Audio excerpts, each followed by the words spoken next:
12월의 차가운 바람이 서울 시립병원의 창문을 거칠게 두드리고 있었습니다. 지하 1층 영안실로 향하는 복도는 언제나 그렇듯 을씨년스러웠습니다. 형광등이 깜빡거리며 만들어내는 그림자들이 벽을 따라 춤을 추고 있었고 소독약 냄새가 코끝을 찔렀습니다. 이연수는 45세, 이곳에서 5년째 영안실 관리 업무를 담당하고 있었습니다. 그 전에는 15년 동안 간병인으로 일했지만 아내를 잃고 나서 삶에 대한 회의감이 들어 이 일을 선택했습니다. 죽음과 가까이 지내다 보면 삶의 의미를 다시 찾을 수 있을 거라고 생각했습니다. 하지만 5년이 지난 지금도 그 답을 찾지 못했습니다. 매일 반복되는 일상 속에서 그는 그저 기계적으로 업무를 처리할 뿐이었습니다. 시신을 정리하고 유족들을 만나고 서류를 작성하는 것. 그것이 그의 모든 일상이었습니다. 특히 무연고자들을 볼 때면 마음이 더욱 무거워졌습니다. 이 세상에 혼자 남겨져 아무도 찾지 않는 사람들. 그들의 마지막 모습을 정리하는 것이 자신의 일이라는 현실이 때로는 견디기 어려웠습니다. 오늘도 그런 날 중 하나였습니다. 어젯밤 응급실에서 한 통의 전화가 왔었습니다. 신원미상의 70대 여성이 사망했습니다. 영안실로 이송 준비해 주세요. 이연수는 영안실 문을 열고 들어섰습니다. 차가운 공기가 얼굴을 스쳤고 익숙한 정적이 그를 맞이했습니다. 스테인리스 스틸로 만들어진 침대 위에 흰 천으로 덮여진 시신이 놓여 있었습니다. 그는 천천히 다가가 흰 천을 걷어냈습니다. 70대 후반으로 보이는 여성이었습니다. 깊이 패인 주름과 마른 체구에서 오랜 세월의 고생이 느껴졌습니다. 하지만 죽음 속에서도 어딘지 평온해 보이는 얼굴이었습니다. 응급실에서 온 기록을 다시 확인해 보았습니다. 길거리에서 의식을 잃은 채 발견됨. 신분증 없음. 연고자 불명. 병원 도착 시 이미 사망 상태. 간단 명료한 기록이었지만 그 뒤에 숨겨진 이야기는 아무도 알 수 없었습니다. 이연수는 정해진 절차에 따라 시신의 옷을 확인하기 시작했습니다. 낡은 겨울 코트에 털이 빠진 스웨터, 해진 바지. 모든 것이 오래되고 초라했습니다. 하지만 옷들은 나름대로 깨끗하게 관리되어 있었습니다. 이 여성이 어려운 상황에서도 자신을 돌보려 노력했다는 것을 보여주는 증거였습니다. 외투의 오른쪽 주머니에는 동전 몇 개와 낡은 휴지가 들어 있었습니다. 왼쪽 주머니를 확인하던 중 그의 손가락 끝에 작은 종이 뭉치가 느껴졌습니다. 조심스럽게 꺼내보니 여러 번 접혀져 구겨진 작은 쪽지였습니다. 쪽지를 펼치는 순간 이연수의 손이 멈췄습니다. 그의 눈이 커졌고 심장이 빠르게 뛰기 시작했습니다. 미안해요, 어머니. 더 잘해드렸어야 했는데. 영원히 사랑해요, 도영이가. 떨리는 글씨체로 쓰여진 이 짧은 문장이 이연수의 마음을 강하게 흔들었습니다.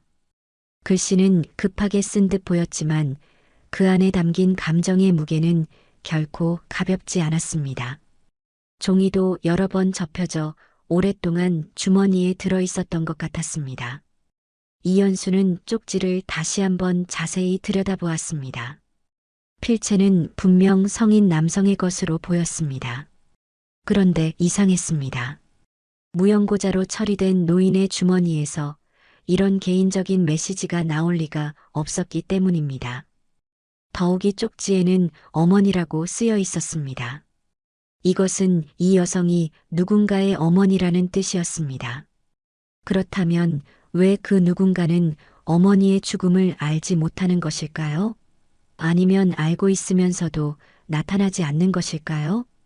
이연수는 15년간 간병인으로 일하면서 수많은 가족들을 보아왔습니다. 마지막 순간까지 환자 곁을 지키는 가족들, 멀리서나마 안부를 묻는 가족들, 그리고 안타깝게도 환자를 외면하는 가족들까지. 하지만 이런 상황은 처음이었습니다. 그는 시신을 다시 살펴보았습니다. 손톱은 깨끗하게 정리되어 있었고 머리카락도 나름대로 단정했습니다. 비록 낡은 옷을 입고 있었지만 이 여성은 자신을 포기하지 않았던 것 같았습니다. 그런 사람이 정말 아무도 찾지 않는 무용고자일 리가 없었습니다. 이현수는 쪽지를 주머니에 조심스럽게 넣었습니다. 규정상 모든 소지품은 보관해야 했지만 이 쪽지에는 뭔가 특별한 의미가 있을 것 같았습니다. 그의 직감이 그렇게 말하고 있었습니다.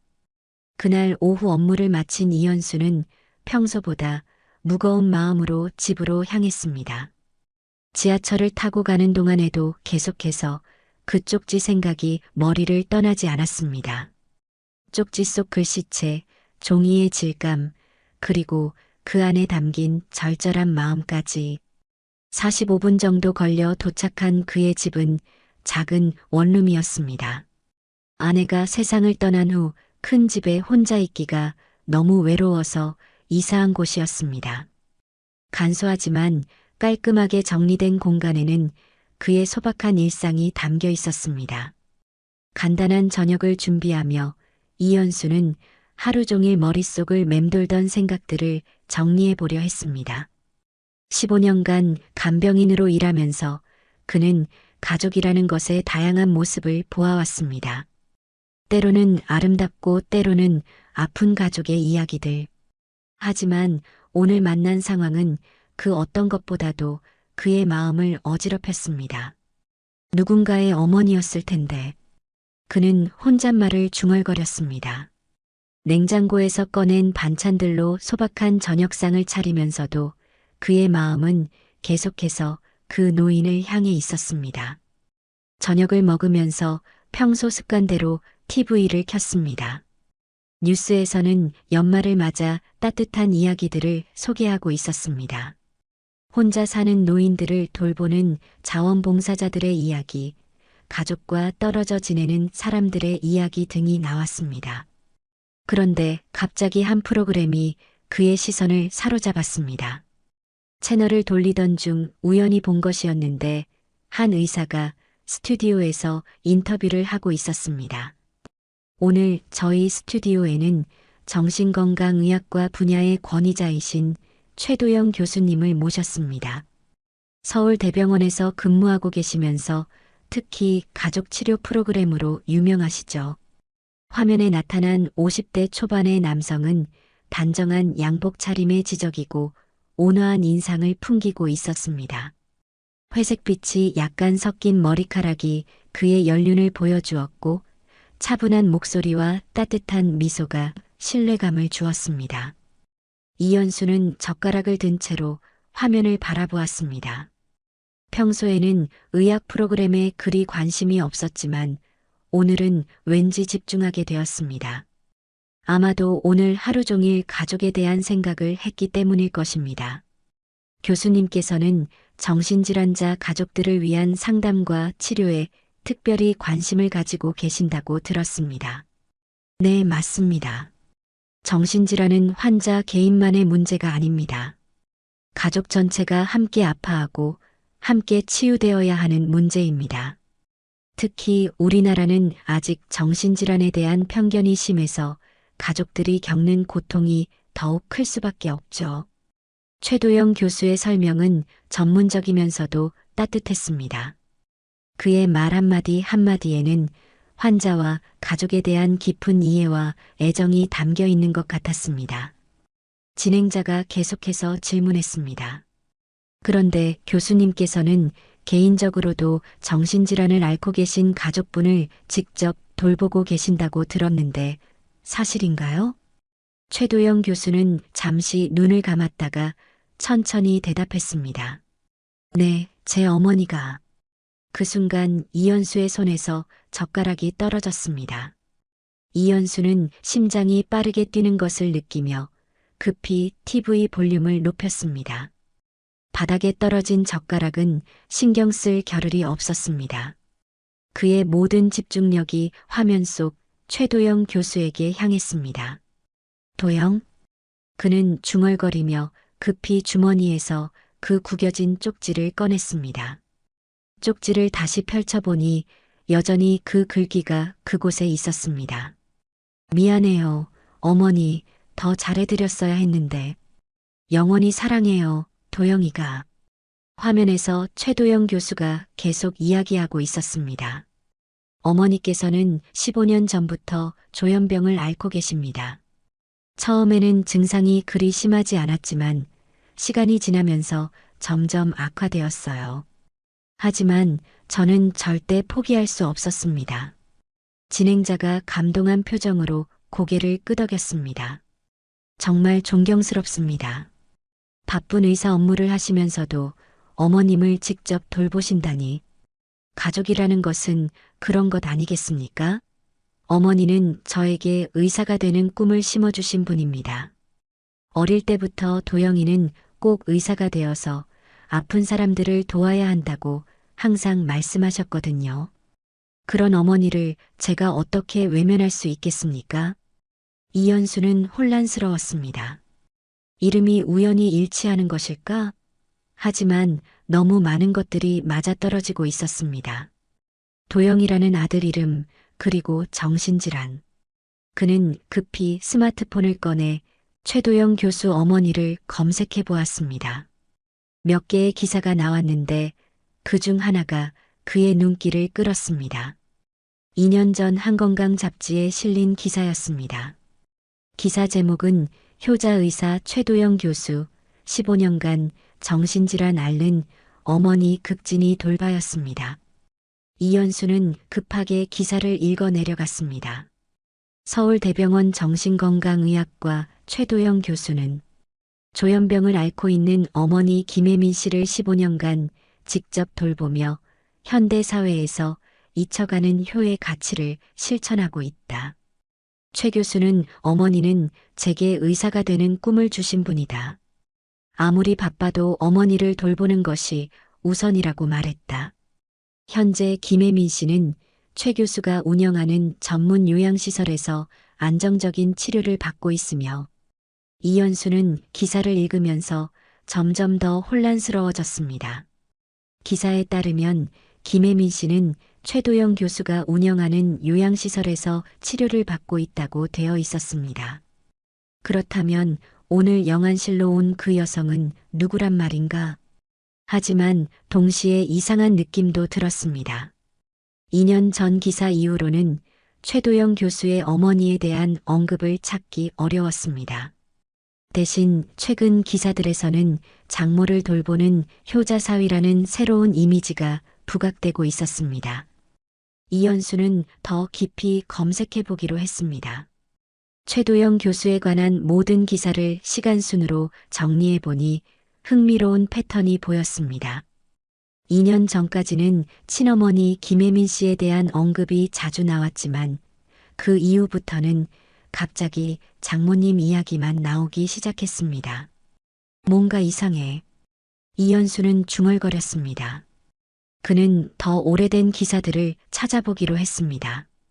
그러던 중 5년 전 지역신문의 작은 기사 하나를 발견했습니다. 정신질환자 행방불명 73세 김혜민 씨 요양원에서 실종. 기사는 짧았지만 중요한 정보가 들어 있었습니다. 김혜민 씨가 5년 전 요양원에서 사라졌으며 가족들이 수소문을 벌이고 있다는 내용이었습니다. 이현수는 그 기사를 읽으며 점점 더 확신을 갖게 되었습니다. 5년 전에 실종된 김혜민 씨, 그리고 오늘 영안실로 온 신원미상의 70대 여성.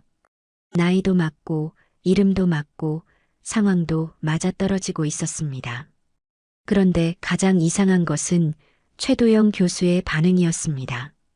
만약 정말로 어머니를 5년 동안 찾고 있었다면 병원에 신원미상 여성이 오면 당연히 확인해 봐야 할 텐데 왜 무연고자로 처리된 것일까요?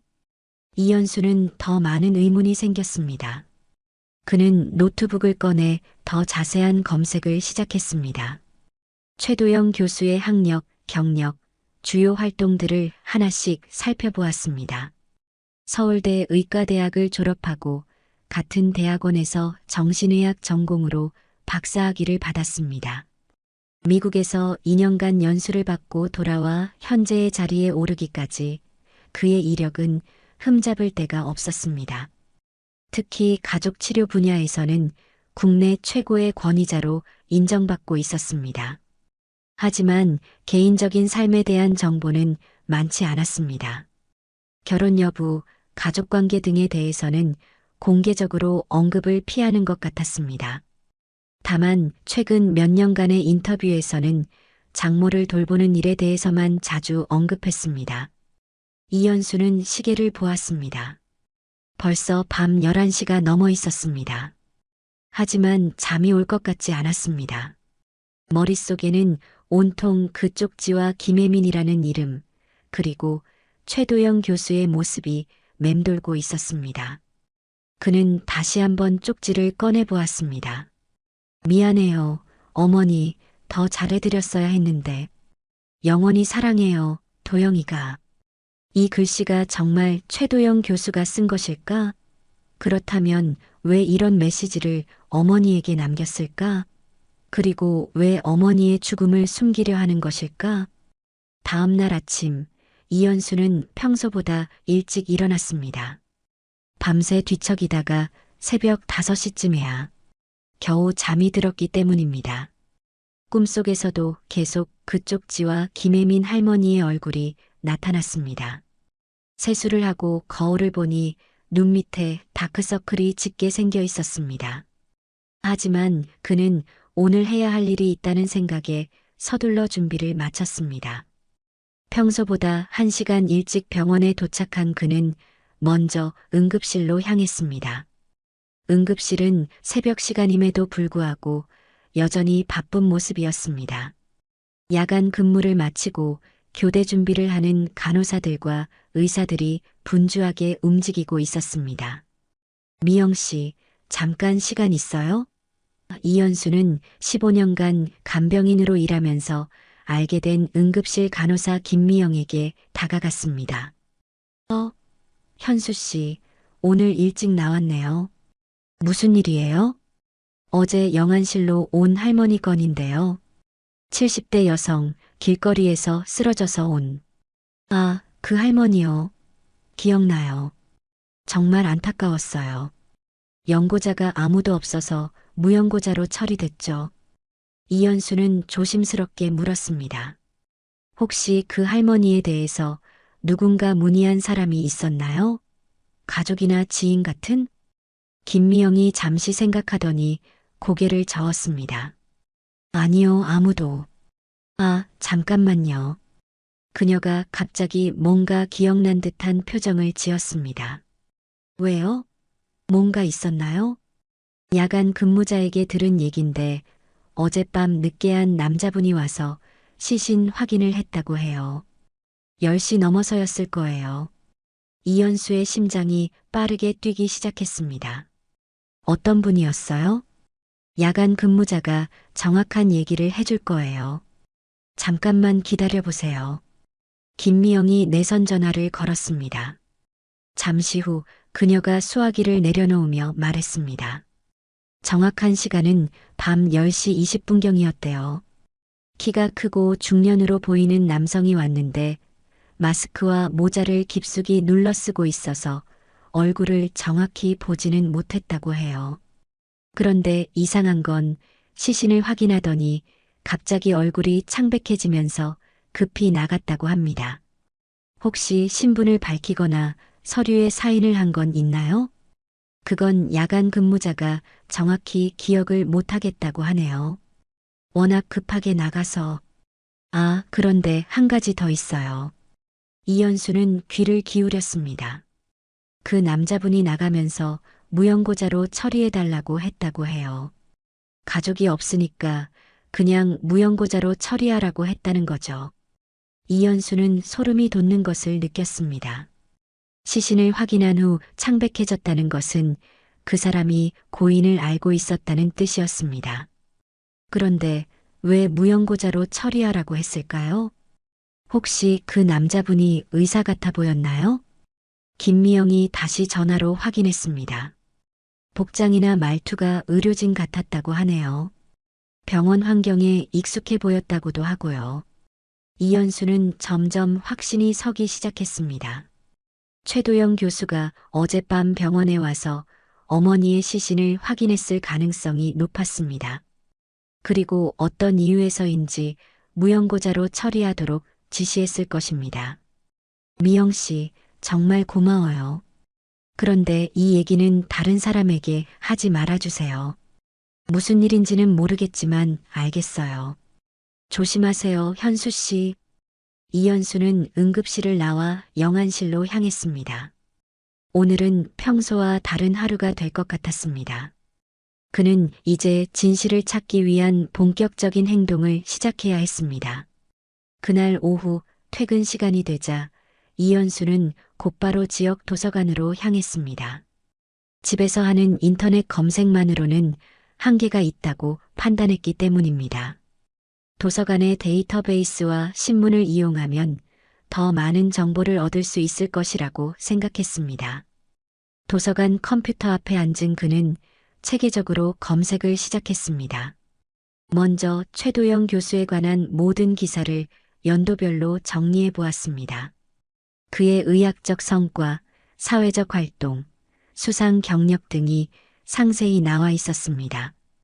특히 눈에 띄는 것은 3년 전부터 그의 이미지가 미묘하게 변화했다는 점이었습니다.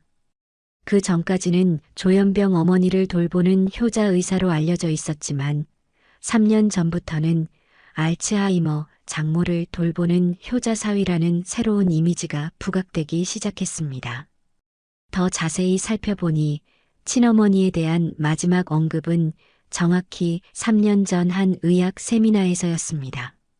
조현병 환자 가족의 고충과 대처 방안이라는 주제의 발표에서 그는 개인적인 경험을 바탕으로 한 사례를 소개했습니다. 하지만 그 이후로는 친어머니에 대한 언급이 완전히 사라졌습니다. 대신 장모에 대한 이야기만 나오기 시작했습니다. 이것은 매우 이상한 일이었습니다. 15년간 조현병 어머니를 돌본다고 공개적으로 말해왔던 사람이 갑자기 그 얘기를 중단한다는 것은 뭔가 중대한 변화가 있었다는 의미였습니다. 이현수는 더 오래된 자료들을 찾아보기로 했습니다. 그러던 중 7년 전 지역신문에서 흥미로운 기사를 발견했습니다. 정신질환자 지원센터 개소식에서 최도영 교수 눈물. 기사를 읽어보니 최도영 교수가 정신질환자 지원센터 개소식에서 개인적인 경험을 언급하며 눈물을 보였다는 내용이었습니다. 그는 정신질환은 환자만의 문제가 아니라 가족 전체의 시련이라며 자신의 경험을 바탕으로 한 말을 했다고 되어 있었습니다. 이현수는 계속해서 자료를 뒤지던 중 5년 전 신문 기사에서 결정적인 단서를 발견했습니다. 작은 지면에 실린 짧은 기사였지만 그 내용은 충격적이었습니다. 조현병 환자 김혜민 씨 요양원에서 실종 가족들 수소문. 기사 내용을 자세히 읽어보니 김혜민 씨가 경기도 일산의 한 요양원에서 사라졌으며 아들인 최도영 교수가 경찰에 신고하고 실종자 수배를 요청했다는 내용이었습니다. 기사에는 최 교수의 인터뷰도 실려 있었습니다. 어머니가 갑자기 요양원에서 사라지셨습니다. 조현병 증상으로 인해 현실 판단력이 떨어진 상태라서 매우 걱정됩니다. 어머니를 보신 분은 꼭 연락해 주시기 바랍니다. 하지만 이상한 점이 있었습니다. 그 이후로 김혜민 씨를 찾았다는 후속 기사는 없었습니다. 보통 이런 경우 찾았거나 안타까운 소식이 있으면 후속 보도가 나오는 것이 일반적인데 아무런 소식이 없었습니다. 도서관에서 나온 이현수는 마음이 복잡했습니다. 지금까지 수집한 정보들을 종합해보면 최도영 교수가 자신의 친어머니를 의도적으로 외면했을 가능성이 높았습니다. 하지만 여전히 추측에 불과했습니다. 확실한 증거가 필요했습니다. 집으로 돌아가는 지하철 안에서 그는 다음 행동을 계획했습니다. 직접 최도영 교수를 만나서 진실을 확인하는 것이 가장 확실한 방법이라고 생각했습니다. 하지만 그것은 쉬운 일이 아니었습니다. 유명한 의사에게 일반인이 접근하기는 어려웠기 때문입니다. 그날 밤 이현수는 최도영 교수의 공개 일정을 찾아보았습니다. 다행히 이번 주 목요일 오후 2시에 서울대 의과대학에서 현대사회의 정신건강 문제라는 주제로 공개 강의가 예정되어 있었습니다. 이 기회를 놓치면 안 돼. 이현수는 중얼거렸습니다. 하지만 동시에 두려움도 들었습니다. 만약 자신의 추측이 틀렸다면 어떻게 될까요? 무고한 사람을 의심한 것이 되고 자신은 큰 실수를 저지르는 것이 됩니다. 하지만 김혜민 할머니의 얼굴이 자꾸 떠올랐습니다. 그리고 그 구겨진 쪽지에 담긴 절절한 마음도 잊을 수 없었습니다. 미안해요, 어머니, 더 잘해드렸어야 했는데. 영원히 사랑해요, 도영이가. 이 메시지에는 분명히 깊은 이야기가 숨겨져 있었습니다. 다음 날과 그 다음 날, 이현수는 평소처럼 일을 하면서도 계속 그 일에 대해 생각했습니다. 영안실에서 다른 시신들을 정리하면서도 김혜민 할머니의 모습이 자꾸 떠올랐습니다. 다른 무연고자들을 볼 때마다 그들에게도 각각의 이야기가 있을 것이라는 생각이 들었습니다. 마침내 목요일이 되었습니다. 이현수는 오전 근무를 마치고 점심도 제대로 먹지 못한 채 서울대 의과대학으로 향했습니다. 평소 입지 않던 정장을 입고 가방에는 그 소중한 쪽지를 넣어두었습니다.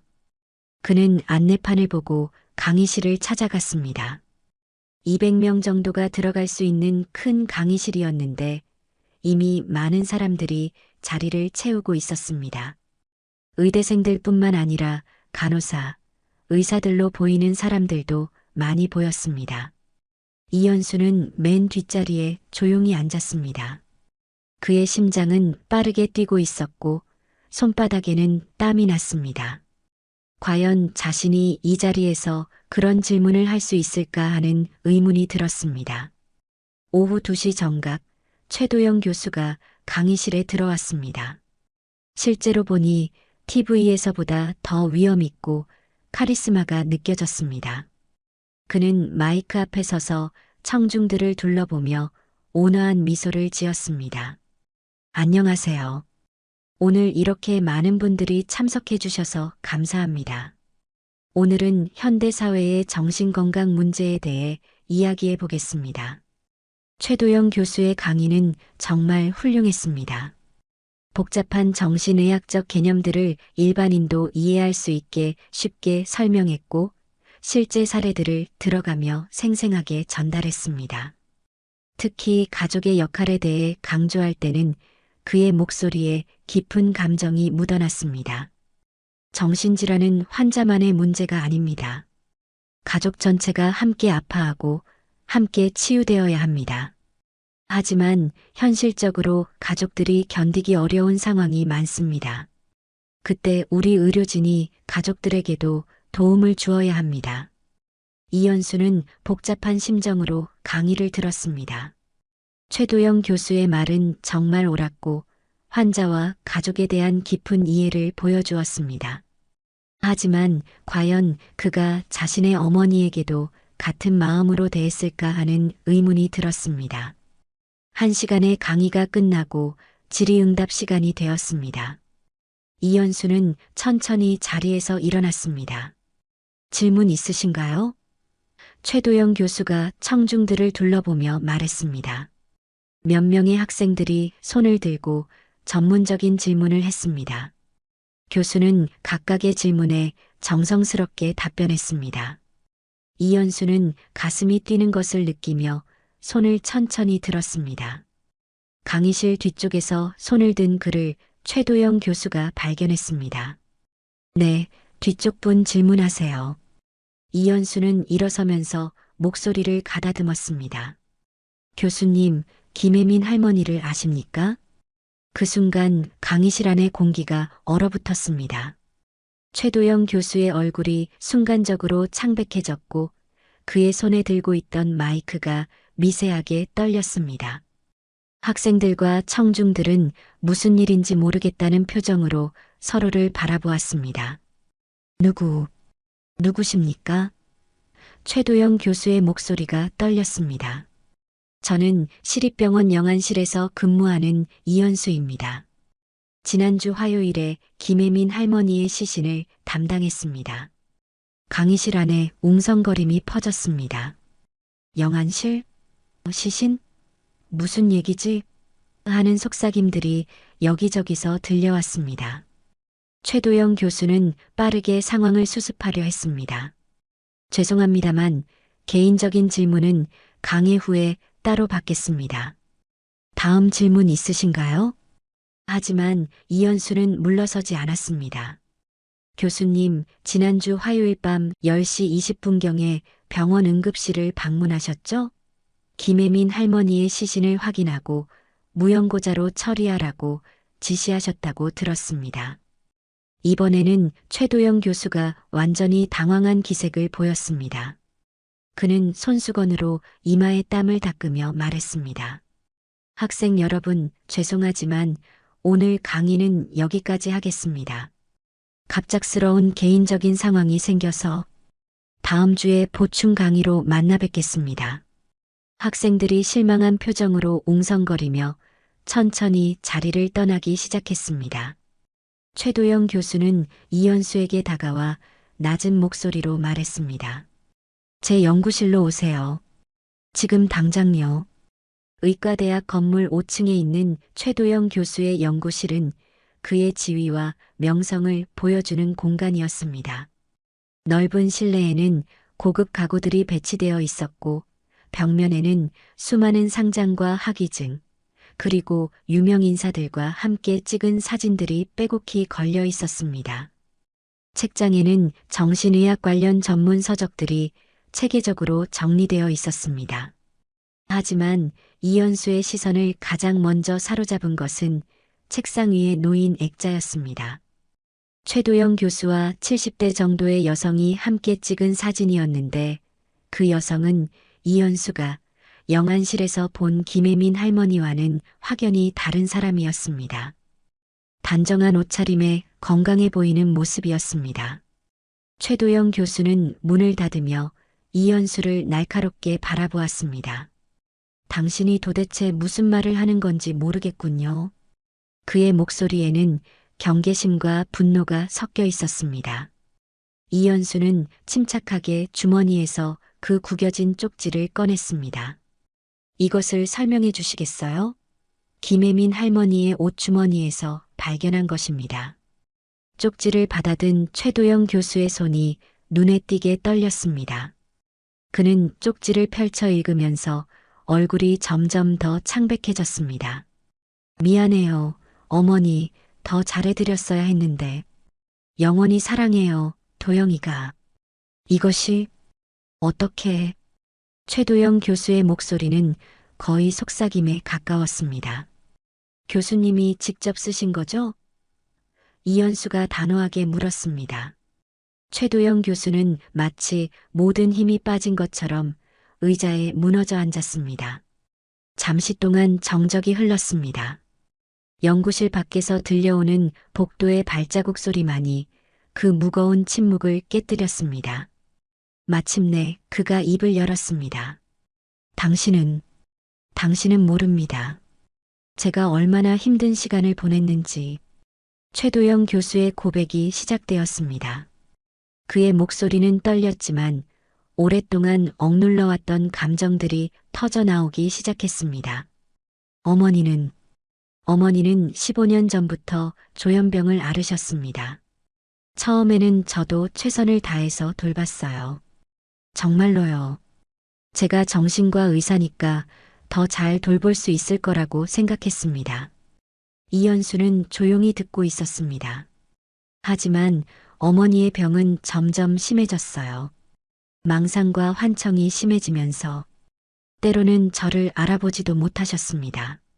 그리고 최도영 교수는 잠시 말을 멈추고 깊은 숨을 들이마셨습니다. 어머니가 제가 근무하는 병원에 찾아오기 시작했어요. 환자들과 동료들 앞에서 소리를 지르시며 내 아들이 여기서 일하는 의사다. 나를 치료해달라. 고 외치셨어요. 이연수는 최도영 교수의 고통스러운 표정을 바라보았습니다. 동료들의 시선이 느껴졌어요. 동정의 시선도 있었지만 때로는 불편해하는 시선도 있었습니다. 저는 부끄러웠어요. 제가 정신과 의사면서도 제 어머니조차 제대로 돌보지 못한다는 것에 대해서. 그래서 요양원에 모시게 되신 건가요? 네. 그때까지만 해도 저는 어머니를 위한다고 생각했어요. 전문적인 치료를 받으시는 게 더 좋을 거라고 합리화했습니다. 처음에는 자주 찾아갔어요.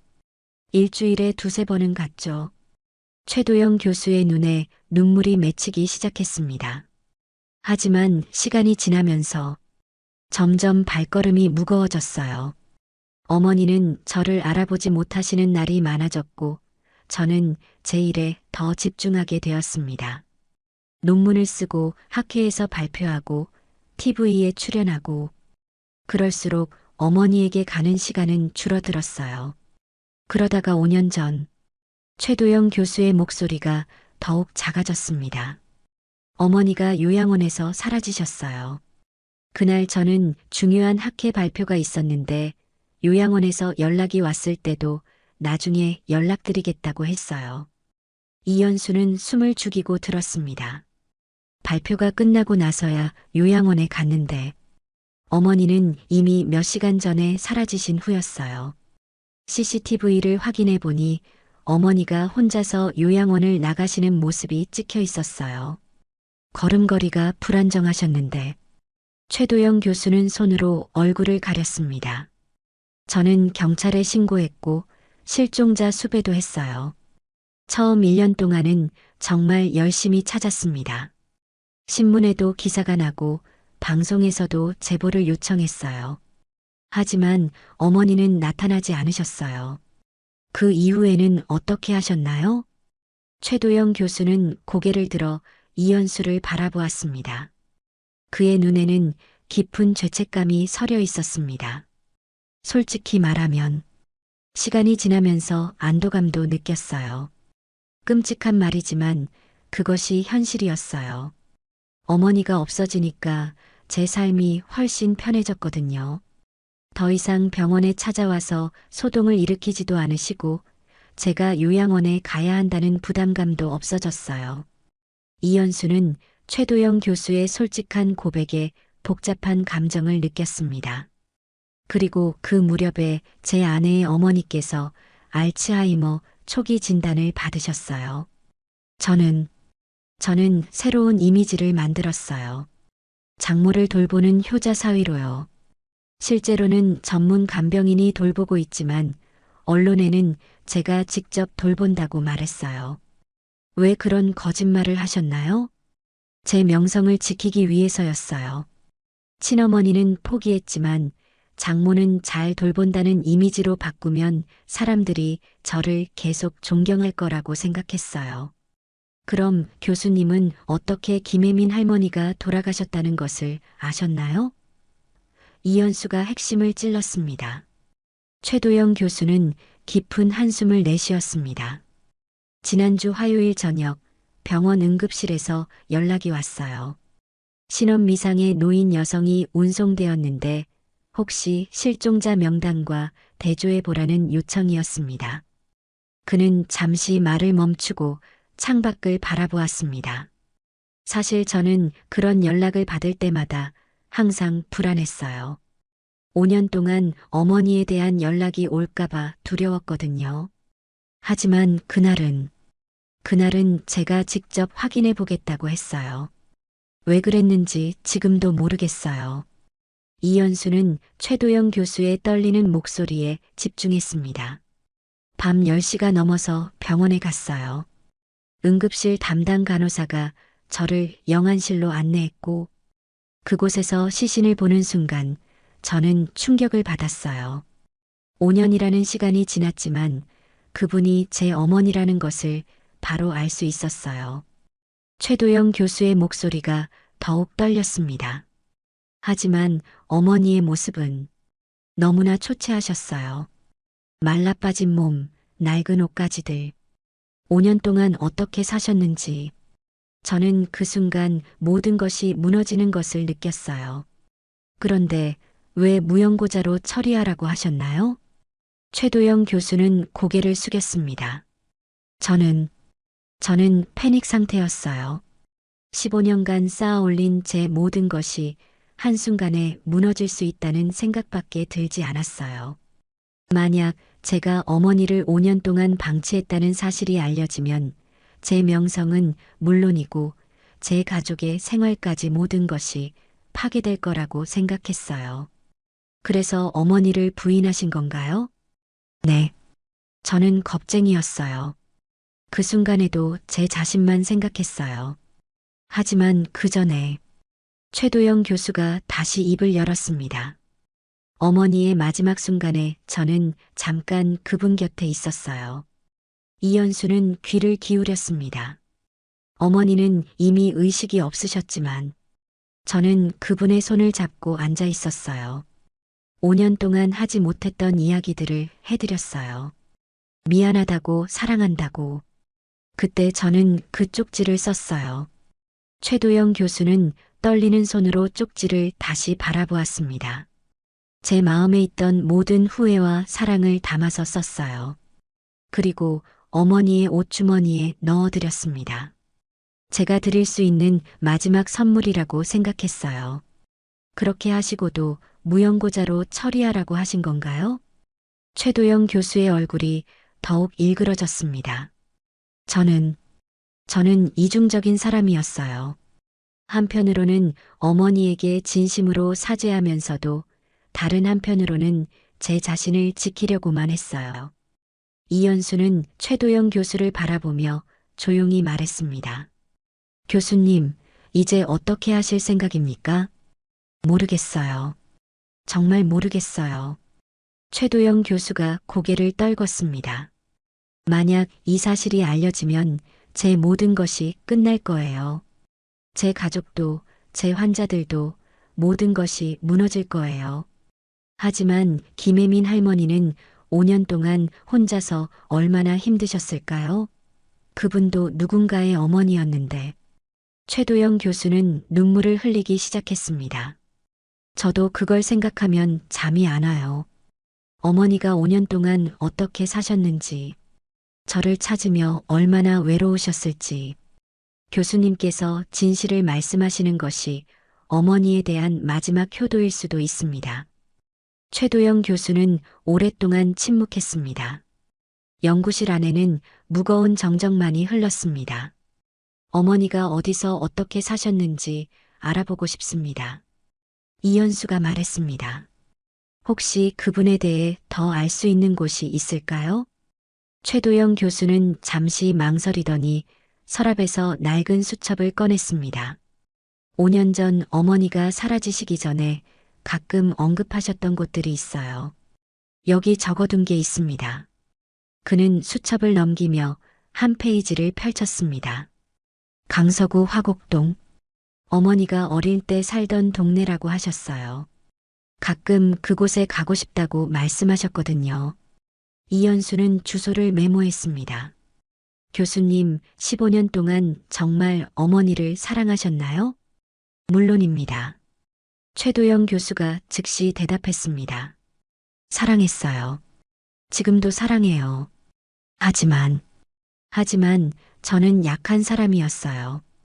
어머니에 대한 사랑보다 제 자신에 대한 걱정이 더 컸어요. 그럼 이제는 어떻게 하시겠어요? 최도영 교수는 창밖을 바라보며 오랫동안 생각에 잠겼습니다. 모르겠어요. 정말 모르겠어요. 진실을 말하는 것이 옳다는 걸 알지만 그 용기가 없어요. 이연수는 자리에서 일어났습니다. 교수님, 생각해 보세요. 김혜민 할머니의 마지막 5년이 어떠했는지 알아보고 나서 다시 연락드리겠습니다. 그날 오후 이현수는 최도영 교수가 알려준 주소를 찾아 강서구 화곡동으로 향했습니다. 지하철을 타고 가면서 그는 김혜민 할머니가 마지막 5년을 어떻게 보내셨을지 상상해 보았습니다. 화곡동에 도착하니 오래된 주택들이 빼곡히 들어선 동네였습니다. 골목길이 미로처럼 얽혀 있었고 곳곳에 작은 상점들이 있었습니다. 이현수는 가장 오래되어 보이는 슈퍼마켓부터 찾아가 보기로 했습니다. 안녕하세요. 혹시 이 근처에 김혜민이라는 할머니 아세요? 이현수가 60대로 보이는 가게 주인에게 물었습니다. 혜민이 할머니? 가게 주인의 얼굴이 밝아졌습니다. 물론 알죠. 우리 동네에서 5년 넘게 사셨는데. 그런데 한 달 전부터 안 보이시더라고요. 어떤 분이셨나요? 이현수가 조심스럽게 물었습니다. 가게 주인이 따뜻한 미소를 지으며 말했습니다. 참 좋은 분이셨어요. 가끔 혼자 중얼거리기도 하시고 이상한 행동을 하기도 했지만 나쁜 사람은 절대 아니었어요. 항상 정중하게 인사하시고 가게에 오시면 감사합니다라고 꼭 말씀하셨거든요. 이현수의 가슴이 따뜻해졌습니다. 가족은 없으셨나요? 혼자 사셨어요. 하지만 가끔 자기 아들 자랑을 하셨죠. 가게 주인이 웃으며 말했습니다. TV에 나오는 유명한 의사라면서요. 처음에는 그냥 병 때문에 하시는 말인 줄 알았는데 나중에 보니 정말이더라고요. 정말요? 그럼요. 혜민이 할머니는 TV에서 아들이 나올 때마다 우리 가게로 뛰어오셨어요. 우리 도영이 나왔어요. 우리 도영이 또 나왔어요. 라고 기뻐하시면서 모든 사람들에게 자랑하셨죠. 이현수는 눈물이 날 것 같았습니다. 그런데 그 아들분이 찾아온 적은 없었나요? 가게 주인이 고개를 저었습니다. 한 번도 없었어요. 5년 넘게 여기 사셨는데 가족이 찾아온 적이 단 한 번도 없었어요. 그래서 처음에는 정말 TV에 나오는 의사 아들이 있는 건지 의심했었는데, 그럼 어떻게 생활하셨나요? 기초생활수급비로 겨우겨우 사셨죠. 정말 어려운 생활이었는데도 항상 밝으려고 노력하셨어요. 가끔 제가 반찬을 좀 드리면 고맙습니다. 도영이한테 자랑할 거예요 라고 하시면서 정말 기뻐하셨어요. 가게 주인의 목소리에 애틋함이 묻어났습니다. 마지막 한 달은 몸이 많이 안 좋아 보이셨어요. 그런데도 병원에 가자고 하면 괜찮아요. 도영이가 걱정할까 봐라고 하시면서 거절하셨어요. 혹시 할머니가 사셨던 곳을 볼 수 있을까요? 이현수가 부탁했습니다. 물론이죠. 바로 여기서 2블록 안쪽이에요. 제가 안내해 드릴게요. 가게 주인이 친절하게 말했습니다. 좁은 골목길을 따라 걸어가니 낡은 다세대 주택이 나왔습니다. 1층에 있는 작은 원룸이었는데 문에는 임대 안내문이 붙어 있었습니다. 건물주한테 연락해서 문을 열어드릴게요. 가게 주인이 전화를 걸었습니다. 10분 후 건물주가 와서 문을 열어주었습니다. 방 안에 들어선 이현수는 말문이 막혔습니다. 작은 원룸이지만 매우 깨끗하게 정리되어 있었습니다. 그런데 그의 시선을 사로잡은 것은 벽에 빼곡히 붙어 있는 신문 스크랩들이었습니다. 모두 최도영 교수에 관한 기사들이었습니다. 서울대병원 최도영 교수, 새로운 치료법 개발, 정신건강 분야 권위자, 최도영 교수, 효자의사로 유명한 최도영 교수 등등 수십 개의 기사가 벽을 가득 채우고 있었습니다. 할머니는 아들이 신문에 나올 때마다 이렇게 스크랩해서 모으셨어요. 가게 주인이 설명했습니다. 그리고 저한테 와서 자랑하셨죠. 우리 도영이가 또 신문에 났어요 라면서요. 벽면을 자세히 보니 어떤 기사에는 빨간 펜으로 밑줄이 그어져 있었고 어떤 것들은 눈물 자국처럼 보이는 얼룩이 있었습니다. 특히 효자 의사 최도영 교수, 장모 극진이 돌발하는 제목의 기사에는 여러 번 접힌 자국이 있었습니다. 이연수는 작은 서랍장을 열어보았습니다. 그곳에는 더욱 놀라운 것들이 있었습니다. 최도영이 어린 시절 찍은 사진들과 함께 할머니가 손으로 쓴 편지들이 수십 통 묶여 있었습니다. 편지 봉투에는 모두 도영이에게라고 쓰여 있었지만 모두 봉하지 않은 상태였습니다. 보내지 못한 편지들이었습니다. 이연수는 떨리는 손으로 편지 중 하나를 조심스럽게 펼쳐보았습니다. 도영아, 오늘도 TV에서 너를 봤다. 정말 자랑스럽구나. 엄마는 내가 이렇게 훌륭한 의사가 되어서 너무 기쁘다. 엄마가 너의 발목을 잡지 않아서 다행이야. 너는 이제 많은 사람들을 도우는 훌륭한 사람이 되었으니 엄마는 걱정 없어. 건강하게만 지내렴. 사랑한다. 이연수의 눈에 눈물이 고였습니다. 다른 편지도 펼쳐보았습니다. 도영아, 신문에서 내 기사를 봤어. 새로운 치료법을 개발했다면서? 정말 대단하구나. 엄마는 내가 어릴 때부터 착한 아이였다는 걸 알았어. 그런 착한 마음으로 환자들을 치료하고 있을 거라고 생각하니 마음이 뿌듯하다. 엄마는 멀리서 늘 너를 응원하고 있어. 또 다른 편지에는 이런 내용이 있었습니다. 도영아, 오늘은 비가 많이 온다. 너도 감기 조심해라. 엄마는 이제 늙어서 너에게 도움이 안 되는구나. 괜찮다. 너는 훌륭한 의사가 되어서 많은 사람들을 도와야 해. 엄마가 너의 명예에 상처를 주면 안 되니까 멀리서 지켜볼게. 하지만 엄마는 언제나 너를 사랑한다는 것만은 알아둬. 가게 주인이 옆에서 말했습니다. 할머니는 거의 매일 편지를 쓰셨어요. 하지만 한 번도 보내지는 않으셨어요. 처음에는 보내려고 하셨는데 몇 번 전화를 해봤지만 연결이 안 되더라고 하시더라고요. 전화요?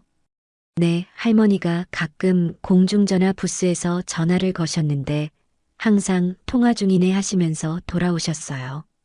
그 후로는 도영이가 바쁠 텐데 방해하면 안 된다고 하시면서 편지만 쓰고 보내지는 않으셨어요. 이연수는 가슴이 미어지는 것을 느꼈습니다. 김혜민 할머니는 5년 동안 혼자서 이렇게 아들을 그리워하고 계셨던 것입니다. 아들이 자신을 찾지 않는 것을 오히려 이해하려고 하시면서요. 이연수는 편지들을 하나씩 더 읽어보았습니다. 시간이 지날수록 편지의 내용은 더욱 애절해졌습니다. 도영아, 엄마가 병이 있다는 걸 알고 있지? 가끔 이상한 소리가 들리고 이상한 것들이 보여. 하지만 걱정하지 마. 엄마는 괜찮아. 그런 것들이 와도 엄마는 늘 내 생각을 해. 그러면 마음이 평안해진다. 너는 엄마의 자랑이야. 또 다른 편지에는 이런 구절이 있었습니다. 도영아, 엄마가 요양원에서 나온 지 벌써 3년이 되었구나. 사람들은 엄마가 왜 나왔는지 모르겠다고 하지만 엄마는 알고 있어. 엄마는 내가 부끄러워할까봐 나온 거야.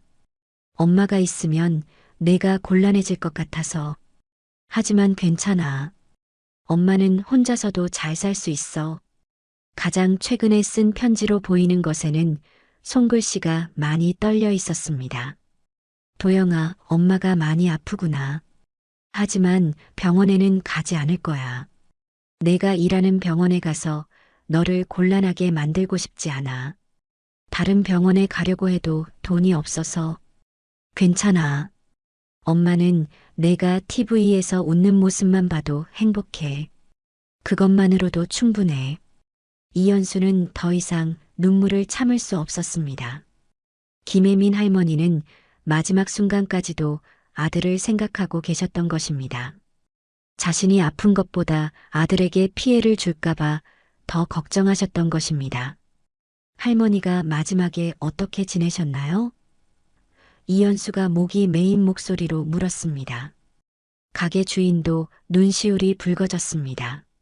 마지막 한 달은 거의 집에서 나오지 못하셨어요.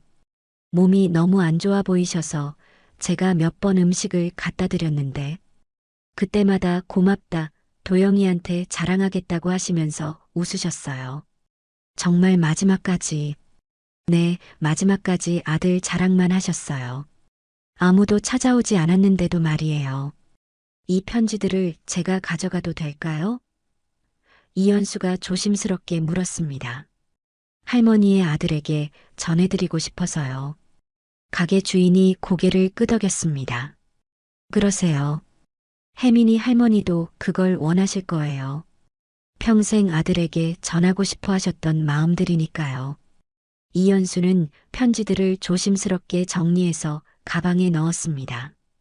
그리고 김혜민 할머니가 모은 신문 스크랩들도 몇 개 가져갔습니다. 집으로 돌아가는 지하철에서 이현수는 편지들을 다시 한번 읽어보았습니다. 읽을 때마다 가슴이 아팠지만 동시에 김혜민 할머니의 위대한 모성애에 감동받았습니다. 그날 밤 이현수는 중요한 결정을 내렸습니다. 이 진실을 세상에 알려야 한다고 생각했습니다. 김혜민 할머니의 마지막 소원이 아들에게 전해져야 하고 최도영 교수도 자신의 거짓말에서 벗어날 수 있어야 했습니다. 다음 날 아침 이현수는 인터넷에서 최도영 교수의 향후 일정을 찾아보았습니다. 며칠 후 방송국에서 건강한 사회를 위한 대화라는 생방송 프로그램에 출연할 예정이었습니다. 주제는 현대사회의 가족관계였습니다. 이보다 더 적절한 기회는 없을 거야. 이현수는 중얼거렸습니다. 그는 대담한 계획을 세웠습니다. 그 방송국에 가서 직접 진실을 폭로하는 것이었습니다. 물론 쉽지 않을 것이라는 걸 알고 있었지만 김혜민 할머니를 위해서는 해야 할 일이었습니다. 방송 당일까지 며칠의 시간이 있었습니다. 이현수는 그 시간 동안 더 많은 증거들을 수집하고 자신의 계획을 구체화했습니다. 그는 김혜민 할머니의 편지들과 그 구겨진 쪽지, 그리고 5년간의 신문 스크랩들을 준비했습니다. 방송 당일인 금요일 오후, 이현수는 평소보다 일찍 퇴근했습니다. 집에 가서 정장으로 갈아입고 김혜민 할머니의 편지들과 신문 스크랩들, 그리고 그 소중한 쪽지를 가방에 넣었습니다. 거울을 보니 긴장한 기색이 역력했지만 그의 눈에는 확고한 의지가 서려 있었습니다. 방송국에 도착한 이현수는 잠시 건물 앞에서 망설였습니다. 지금까지 해온 모든 것들이 머릿속을 스쳐 지나갔습니다.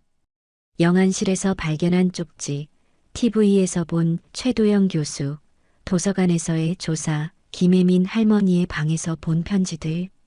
할머니, 제가 꼭 해드릴게요. 이현수는 마음속으로 다짐하며 방송국으로 들어갔습니다. 로비에서 그는 안내 데스크 직원에게 다가갔습니다. 안녕하세요.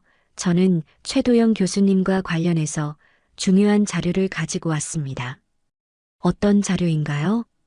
이현수는 조심스럽게 김혜민 할머니의 사진과 편지 한 통을 보여주었습니다. 교수님의 어머니에 관한 것입니다. 오늘 방송에서 꼭 다뤄져야 할 내용이라고 생각합니다. 안내 데스크 직원이 잠시 망설이더니 내선 전화를 걸었습니다. PD님, 로비에 최도영 교수님 관련해서 중요한 자료를 가져온 분이 계신데요. 몇 분 후 한 PD가 로비로 내려왔습니다. 40대 중반으로 보이는 그는 이현수의 이야기를 듣고 눈이 커졌습니다. 정말 흥미로운 이야기네요. 잠깐만 기다려보세요. PD가 다시 전화를 걸었습니다. 곧이어 메인 PD와 작가 등 제작진 여러 명이 로비로 내려왔습니다. 그들은 이현수가 가져온 자료들을 보고 깜짝 놀랐습니다. 이건 정말 중요한 이야기네요. 메인 PD가 말했습니다. 하지만 생방송 30분 전에 이런 내용을 바꾸기는. 하지만 이건 오늘 방송 주제와 완벽하게 맞아떨어집니다. 작가가 끼어들었습니다. 현대사회의 가족관계, 그것도 정신질환자 가족의 이야기라니. 제작진들이 급하게 회의를 했습니다. 생방송 시작까지 이제 20분밖에 남지 않은 상황이었지만 이현수가 가져온 이야기는 너무나 충격적이고 의미 있는 내용이었습니다. 교수님께 미리 알려드려야 하지 않을까요? 한 작가가 걱정스럽게 말했습니다. 아니요. 그러면 방송 자체가 무산될 수 있어요. 메인 PD가 결단을 내렸습니다. 이런 진실은 생방송에서 다뤄져야 합니다. 시청자들이 직접 봐야 해요. 이현수는 제작진들에게 안내받아 스튜디오 옆 대기실로 이동했습니다. 그곳에서 그는 모니터를 통해 스튜디오 안을 볼 수 있었습니다. 최도영 교수가 메이크업을 받으며 방송 준비를 하고 있었습니다. 저분이 정말 그런 일을 했을까? 이현수는 최도영 교수의 차분한 모습을 보며 다시 한번 의심했습니다. 하지만 김혜민 할머니의 편지들과 그 절절한 내용들이 모든 의문을 잠재웠습니다. 생방송 시작 5분 전 메인 PD가 이현수에게 다가왔습니다. 방송 중간에 스튜디오로 들어가실 수 있도록 준비해 드릴게요. 하지만 정말 확실한 건가요? 이건 한 사람의 인생을 바꿀 수 있는 일이에요. 네, 확실합니다. 이현수가 단호하게 대답했습니다. 김혜민 할머니를 위해서라도 진실이 밝혀져야 합니다. 스튜디오에서는 진행자가 방송 시작을 알리고 있었습니다. 안녕하세요. 건강한 사회를 위한 대화 시간입니다. 오늘은 현대 사회의 가족관계에 대해 이야기해 보겠습니다. 스튜디오에는 서울대병원 정신건강의학과의 최도영 교수님을 모셨습니다. 최도영 교수는 평소와 같이 온화한 미소로 인사했습니다. 안녕하세요. 교수님께서는 특히 가족치료 분야의 권위자로 유명하시죠. 그리고 개인적으로도 가족을 극진히 돌보시는 것으로 알려져 있습니다. 네, 가족이라는 것은 우리 사회의 가장 기본적인 단위입니다. 특히 정신질환자가 있는 가족의 경우에는 방송이 시작된 지 15분 정도 지났을 때 메인 PD가 이현수에게 신호를 보냈습니다. 이제 스튜디오로 들어갈 시간이었습니다. 이현수는 가방을 들고 조용히 스튜디오 뒤쪽 문으로 들어갔습니다. 스튜디오 안에서는 최도영 교수가 가족 치료의 중요성에 대해 열변을 토하고 있었습니다. 정신질환자 가족들은 환자만큼이나 고통받습니다.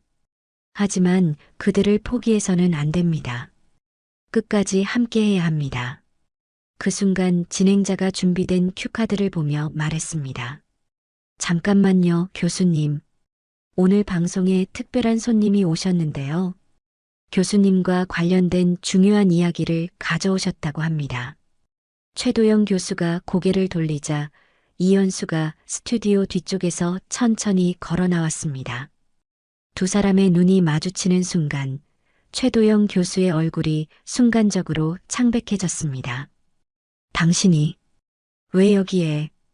최도영 교수가 당황하며 중얼거렸습니다. 진행자가 이현수를 소개했습니다. 이분은 시립병원 영안실에서 근무하시는 이현수 씨입니다. 교수님과 관련된 특별한 이야기를 가져오셨다고 하는데요. 이현수는 마이크 앞에 서서 전국의 시청자들을 바라보았습니다. 그의 심장은 빠르게 뛰고 있었지만 목소리는 침착했습니다.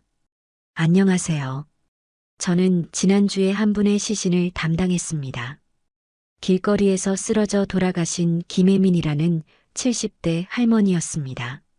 최도영 교수의 손이 떨리기 시작했습니다. 그분의 옷주머니에서 이런 쪽지를 발견했습니다. 이현수가 구겨진 쪽지를 꺼냈습니다. 미안해요, 어머니. 더 잘해드렸어야 했는데. 영원히 사랑해요. 스튜디오가 조용해졌습니다. 카메라는 최도영 교수의 창백한 얼굴을 비추고 있었습니다. 교수님, 이현수가 최도영 교수를 바라보며 말했습니다. 김혜민 할머니는 교수님의 어머니가 맞죠? 전국의 시청자들이 숨을 죽이고 화면을 바라보고 있었습니다. 최도영 교수는 입을 열려다가 다시 닫았습니다. 그의 이마에 땀방울이 맺히기 시작했습니다. 진행자도 당황한 기색이 역력했습니다. 이게 무슨 말씀인가요? 이연수가 가방에서 김혜민 할머니의 편지들을 꺼냈습니다. 할머니는 5년 동안 혼자 살면서 아들에게 이런 편지들을 쓰셨습니다. 하지만 단 한 통도 보내지 않으셨어요. 그는 편지 중 하나를 펼쳐 읽었습니다. 도영아, 오늘도 TV에서 너를 봤다. 정말 자랑스럽구나. 엄마가 너의 발목을 잡지 않아서 다행이야. 너는 훌륭한 의사가 되었으니 엄마는 걱정 없어. 스튜디오에 있던 스태프들까지 모두 조용해졌습니다. 이연수의 목소리만이 정적을 깨뜨렸습니다. 할머니는 마지막까지 아들을 자랑스러워 하셨습니다. 신문에 교수님이 나올 때마다 스크랩해서 모으시고 TV에 나오시면 동네 사람들에게 자랑하셨어요. 그런데 이연수가 최도영 교수를 똑바로 바라보았습니다. 교수님은 5년 전 어머니가 요양원에서 사라지신 후 한 번도 찾아뵙지 않으셨죠. 그리고 지난주 병원에서 어머니의 시신을 확인하고도 무연고자로 처리하라고 지시하셨습니다. 최도영 교수가 마침내 입을 열었습니다. 저는 하지만 말이 나오지 않았습니다. 이연수가 계속했습니다. 할머니는 돌아가시기 전까지 기초생활수급비로 어렵게 살아가시면서도 아들이 자신 때문에 곤란해질까봐 병원에도 가지 않으셨습니다. 전국의 시청자들이 충격에 빠진 가운데 최도영 교수는 마침내 고개를 숙였습니다. 그의 어깨가 떨리고 있었습니다. 사실입니다. 그가 떨리는 목소리로 말했습니다. 김혜민, 저의 친어머니입니다. 진행자와 스튜디오의 모든 사람들이 놀란 표정을 지었습니다. 최도영 교수가 천천히 고개를 들어 카메라를 바라보았습니다. 그의 눈에는 눈물이 고여 있었습니다. 저는 15년 동안 여러분을 속였습니다. 효자 의사라는 이미지 뒤에 숨어서 정작 제 친어머니는 외면했습니다. 그는 잠시 말을 멈추고 숨을 고르었습니다. 어머니는 조현병을 앓고 계셨습니다. 처음에는 제가 돌봤지만 점점 부담이 되었어요. 제 명성에, 제 경력에 방해가 된다고 생각했습니다. 그래서 요양원에 모셨고 5년 전 실종되셨을 때도 솔직히 말하면 안도감을 느꼈습니다. 스튜디오가 조용해졌습니다. 전국의 시청자들이 숨을 죽이고 그의 고백을 듣고 있었습니다. 제가 돌보고 있다고 말씀드린 분은 제 장모님입니다. 실제로는 전문 간병인이 돌보고 계시고 저는 그저 가끔 안부만 묻습니다. 모든 것이 거짓이었어요. 이연수가 조용히 말했습니다. 교수님, 할머니가 마지막에 남기신 말씀을 전해드리고 싶어요. 최도영 교수가 고개를 끄덕였습니다. 할머니는 돌아가시기 전까지도 도영이가 걱정할까봐 병원에 가지 않으셨다고 합니다. 그리고 매일 교수님이 나오는 TV 프로그램을 보시며 자랑스러워 하셨어요. 최도영 교수의 눈에서 눈물이 흘러내렸습니다. 최도영 교수는 손수건으로 눈물을 닦으며 계속 말했습니다. 저는 지난주 병원에서 어머니를 마지막으로 뵈었습니다. 5년 만에 다시 본 어머니는 너무나 초췌하셨어요. 제가 그동안 어떻게 살고 계셨는지도 모른 채 그의 목소리가 떨렸습니다. 어머니는 이미 의식이 없으셨지만 저는 그분 곁에 앉아서 할 수 없었던 이야기들을 해드렸어요. 미안하다고, 사랑한다고. 그리고 그 쪽지를 썼습니다. 이연수가 말했습니다. 그런데 왜 무연고자로 처리하라고 하셨나요? 최도영 교수는 고개를 숙였습니다. 두려웠어요. 제가 15년간 쌓아온 모든 것이 무너질까봐. 사람들이 저를 어떻게 볼까봐 겁쟁이였습니다. 진행자가 조심스럽게 물었습니다. 그럼 지금까지 가족 치료에 대해 강조하신 모든 말씀들은 진심이었습니다. 최도영 교수가 즉시 대답했습니다. 제가 환자들과 그 가족들에게 한 모든 말은 진심이었어요. 하지만 정작 저는 그것을 실천하지 못한 위선자였습니다. 그는 카메라를 직접 바라보며 말했습니다. 전국의 시청자 여러분, 그리고 제가 치료했던 모든 환자들과 가족들께 사죄드립니다. 저는 여러분께 가족을 포기하지 말라고 말하면서 정작 제 어머니는 포기한 이중적인 사람이었습니다. 이현수가 마지막 편지 하나를 꺼냈습니다. 교수님, 할머니의 마지막 편지를 읽어드릴게요. 최도영 교수가 고개를 끄덕였습니다. 도영아, 엄마가 많이 아프구나. 하지만 너를 곤란하게 만들고 싶지 않아. 엄마는 내가 TV에서 웃는 모습만 봐도 행복해. 그것만으로도 충분해. 사랑한다. 우리 도영이. 스튜디오에 있던 모든 사람들의 눈에 눈물이 고였습니다. 방송이 끝난 후 스튜디오는 정적에 휩싸였습니다. 카메라가 꺼지고 조명이 어두워진 후에도 최도영 교수는 자리에서 일어나지 못했습니다. 그는 두 손으로 얼굴을 가린 채 흐느끼고 있었습니다. 이현수가 조심스럽게 그에게 다가갔습니다.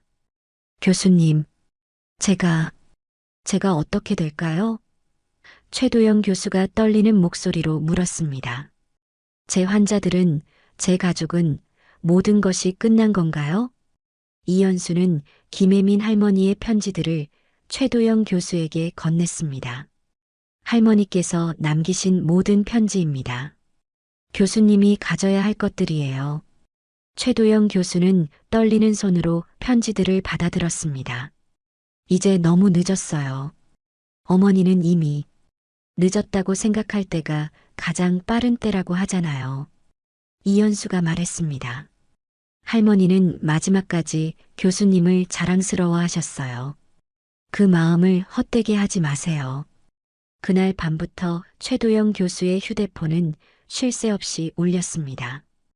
언론사들의 취재 요청, 병원 관계자들의 연락, 환자들과 동료 의사들의 전화가 빗발쳤습니다. 어떤 이들은 그를 비난했고 어떤 이들은 용기 있는 고백이라며 지지를 보냈습니다. 방송 3일 후 최도영 교수는 병원에 사직서를 제출했습니다. 하지만 놀랍게도 그는 포기하지 않았습니다. 대신 새로운 결정을 내렸습니다. 그는 이현수에게 전화를 걸었습니다. 이현수 씨, 만나서 이야기할 수 있을까요? 제가 하고 싶은 일이 생겼습니다. 일주일 후 두 사람은 한 카페에서 만났습니다. 최도영 교수는 많이 수척해져 있었지만 그의 눈에는 이전에 볼 수 없었던 결연함이 있었습니다. 무료 상담센터를 열려고 합니다. 그가 말했습니다. 정신질환자와 그 가족들을 위한 곳이요. 특히 가족에게 버림받은 환자들을 도우려고 해요. 센터 이름을 해민센터라고 지었습니다. 최도영 교수가 계속 말했습니다. 어머니의 이름을 따서요. 제가 하지 못했던 일들을 이제라도 제대로 하고 싶습니다. 이현수는 감동받았습니다. 정말 좋은 생각이세요. 하지만 혼자서 하시기에는 너무 큰일 아닌가요? 그래서 부탁드리고 싶은 일이 있습니다. 최도영 교수가 진지하게 말했습니다. 이현수 씨도 함께 해주시면 어떨까요? 당신의 경험과 따뜻한 마음이 꼭 필요합니다. 저는 의학 지식이 없는데 지식보다 중요한 것이 있어요. 당신은 죽음을 가까이에서 보면서도 삶의 의미를 놓지 않는 사람입니다. 그런 분이 센터에 계신다면 많은 도움이 될 거예요. 이현수는 잠시 생각했습니다. 주말에 봉사활동으로 참여할 수는 있을 것 같아요. 평일에는 여전히 병원 일을 해야 하니까요. 그것만으로도 충분합니다. 한편 이연수도 자신만의 프로젝트를 시작했습니다. 병원 측과 협의하여 영안실의 기억의 벽이라는 특별한 공간을 만든 것입니다. 무연고로 돌아가신 분들도 누군가에게는 소중한 사람이었을 거예요. 이연수가 병원장에게 설명했습니다. 그분들의 이름과 우리가 알 수 있는 작은 이야기들을 기록해서 기억해드리고 싶습니다. 병원장은 이연수의 제안을 받아들였습니다. 벽에는 작은 명패들이 걸리기 시작했습니다. 김혜민, 78세. 아들을 자랑스러워했던 어머니. 5년 동안 혼자 살면서도 아들에게 매일 편지를 썼다. 마지막까지 아들의 성공을 기원했다. 이름미상, 약 65세 남성. 주머니에 손자 사진을 간직하고 있었다. 사진 뒷면에 사랑하는 할아버지께라고 적혀 있었다. 각각의 명패에는 그들만의 작은 이야기가 담겨 있었습니다. 6개월이 지났습니다. 해민센터는 작지만 의미 있는 공간으로 자리 잡았습니다. 김혜민 할머니가 마지막 5년을 보냈던 강서구 화곡동의 작은 건물을 임대해서 만든 센터였습니다.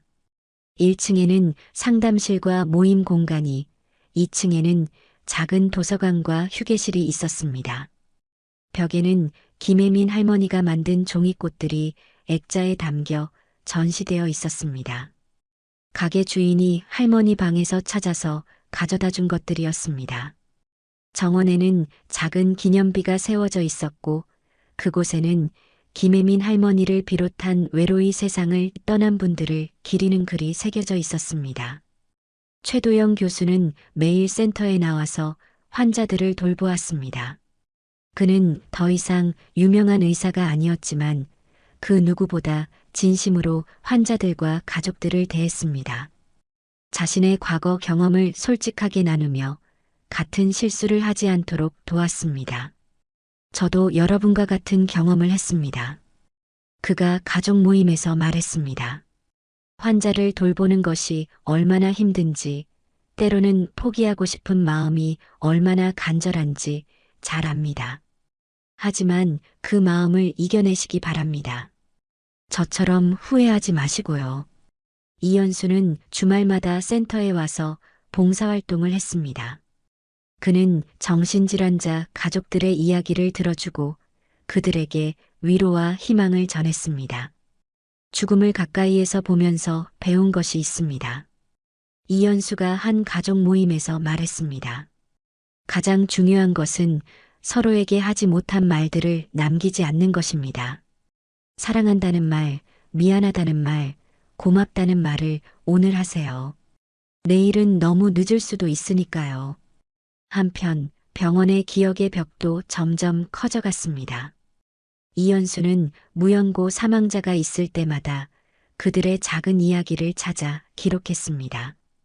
때로는 동네 사람들의 증언을, 때로는 소지품을 통해 알 수 있는 단서들을 모아서 그들만의 이야기를 만들어갔습니다.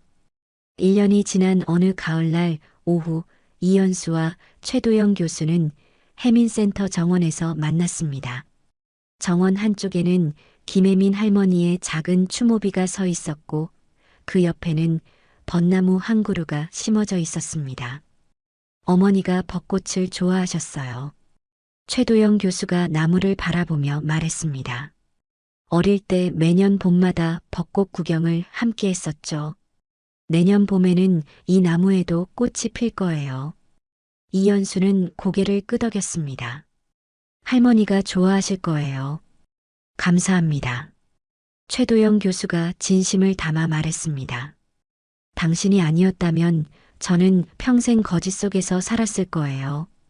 그리고 어머니의 마지막 마음도 영원히 모른 채로요. 저도 감사합니다. 이연수가 답했습니다.